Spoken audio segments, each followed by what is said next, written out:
নমস্কার বন্ধুরা, আমি দেবজ্যোতি ওরফে রান্তু। আপনারা দেখছেন রান্তুর ছাদ বাগান। আজকে আমি আপনাদের সামনে চলে এসেছি আম গাছ এবং বিভিন্ন ধরনের গাছ, যে সমস্ত গাছগুলোকে আমরা মিক্স খাবার দেই, মানে সেই সমস্ত মিক্স খাবার আগে থেকে তৈরি করে রাখতে হয়। না হলে ডিম কম্পোস্ট যদি না হয়, সঙ্গে সঙ্গে দিলে গাছ সেই খাবার গ্রহণ করতে অনেক দিন সময় লাগে। তাই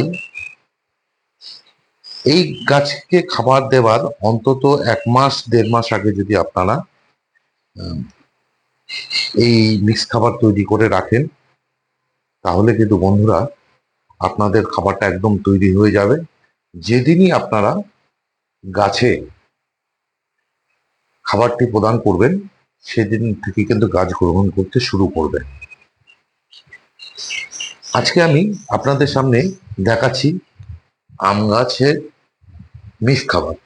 এই আম গাছের মিক্স খাবারটা কিন্তু আমরা পেয়ারা গাছে, সবেদা গাছে এবং জামরুল গাছে এই খাবারটা আমরা ব্যবহার করতে পারি। সমস্ত মিক্স খাবারের মধ্যে কিন্তু সাধারণত নিমখোল ব্যবহার করা হয়, কিন্তু নিমখোলটা যেহেতু প্রচণ্ড গরম, মাটিকে গরম রাখে, গরম করে, আম গাছ কিন্তু একদম শিকড়, খুব সূক্ষ্ম সূক্ষ্ম শিকড় হয়, একদম গরম সহ্য করতে পারে না, এতে গাছের ক্ষতি হয়। তাই আমরা নিমখোল বাদ দিয়ে আমরা আমি যে মাটি তৈরি করছি আম গাছের জন্য, স্পেশালি আম গাছের জন্য, এই জৈব মিক্স খাবারটি কিন্তু আমরা জামরুল, সবেদা এবং পেয়ারা গাছে এবং লিচু গাছে আমরা এই খাবারটি ব্যবহার করতে পারি। তাহলে দেখে নিই আমরা কি খাবার বানাই। আমি এখানে একটা খাবার তৈরি করছি, সেই খাবারের ওয়েটটা হবে 1 কেজি 250 গ্রাম।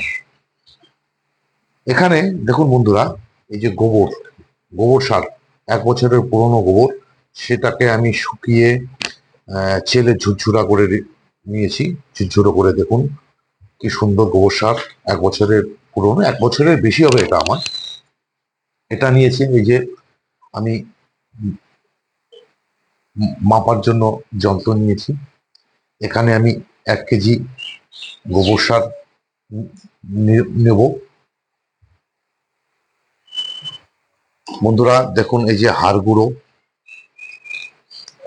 হাড় গুঁড়ো দেখুন, হাড় গুঁড়ো, এই হাড় গুঁড়ো নেব হচ্ছে আমি 100 গ্রাম। যদি আপনাদের কাছে বায়ো পটাশ থাকে, তাহলে আপনারা নেবেন 25 গ্রাম। যেহেতু বায়ো পটাশ নেই, আমি এখানে 25 গ্রাম 0050 সালফেট অফ পটাশ নিচ্ছি। এবং বায়ো ফসফেট যদি নেন, তাহলে আপনারা বায়ো ফসফেট নেবেন 100 গ্রাম। কিন্তু যেহেতু আমি বায়ো ফসফেট নেই, আমি সিঙ্গেল সুপার ফসফেট নিচ্ছি, তার জন্য আমি এখানে 50 গ্রাম নিচ্ছি। এরপরে মাইক্রোনিউট্রেন, মাইক্রোনিউট্রেন নিচ্ছি আমি এখানে 25 গ্রাম। আমি এখানে দেখুন বন্ধুরা, মাইক্রোনিউট্রেন আমি মোভোমিন, দেখুন মোভোমিন নিয়েছি 25 গ্রাম। এরপর আমি নিয়েছি ম্যাগনেসিয়াম সালফেট, দেখুন এক বন্ধুরা চিনির দানার মতন ম্যাগনেসিয়াম সালফেট, এটা নিয়েছি আমি 5 গ্রাম। জিপসামের বদলে আপনারা চুনো দিতে পারেন, চুনো লাইমও দিতে পারেন, চুনো দিতে পারেন এবং জিপসামও দিতে পারেন। এটা নেবেন 25 গ্রাম। এরপরে আমি নিলাম হিউমিক অ্যাসিড। এই যে বন্ধুরা দেখুন হিউমিক অ্যাসিড, হিউমিক অ্যাসিড নিলাম আমি হচ্ছে 2.5 গ্রাম। বোরন 20 নিলাম 1.25 গ্রাম এবং জিঙ্ক নিলাম 1.25 গ্রাম। নিয়ে সবগুলোকে ভালোভাবে মিক্স করে দেখুন বন্ধুরা, যেহেতু আমি নিজে ভিডিও করছি, এক হাতে করতে অসুবিধা হয়, আমি মিক্সিং করে আপনাদেরকে দেখাচ্ছি।